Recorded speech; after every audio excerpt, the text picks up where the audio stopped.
បាទមានទូកចិនចំនួន2គ្រឿងដែលបានបាទអឺ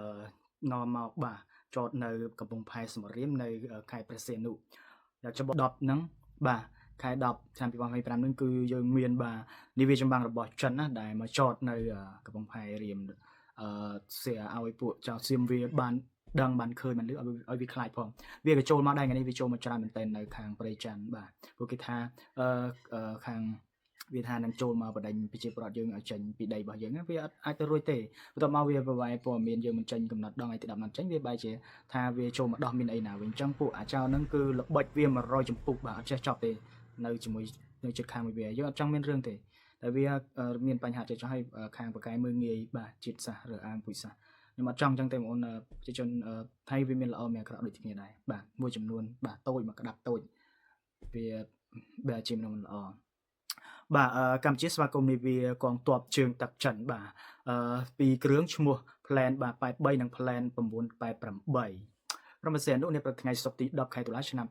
2025នាវាកងទ័ពជើងទឹកចិនចំនួន2គ្រឿងបានចូលចតនៅសមុទ្រកម្ពុជានៅក្នុងគោលបំណងដើម្បីរឹតចំណងបាទសាមគ្គីភាពជាមួយកងទ័ពកម្ពុជាឲ្យកាន់តែល្អប្រសើរបន្ថែមទៀត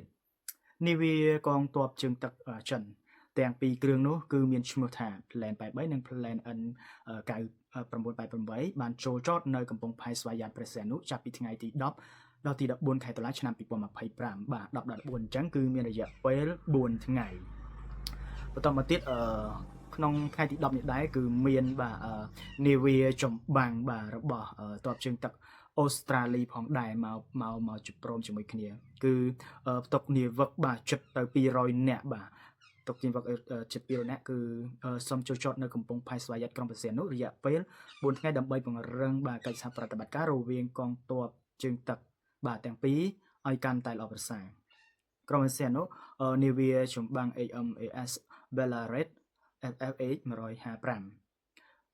ASEC Class FF8 របស់កងទ័ពជើងទឹកអូស្ត្រាលីបានផ្ទុកបាទនាវិក192នាក់បានចូលចតនៅកំពង់ផែស្វយ័តក្រុងព្រះសីហនុនៅព្រឹកថ្ងៃទី10ខែតុលាឆ្នាំ2025នេះដើម្បីពង្រឹងសហប្រតិបត្តិការបាទកងទ័ពជើងទឹកកម្ពុជានិងអូស្ត្រាលីឲ្យកាន់តែល្អប្រសើរបន្ថែមទៀតឯកឧត្តមបាទអិនសុកខេមរ៉ានាយករដ្ឋនាយកសេនាបាទអធិការរងមូលដ្ឋានទ័ពសមររៀមនិងនាវិកជាច្រើនរូបអញ្ជើញទៅចូលស្វាគមន៍នៅកងទ័ពជើងទឹកអូស្ត្រាលីចំនួនមួយគ្រឿងឈ្មោះនាវា HMAS Bellaret FF8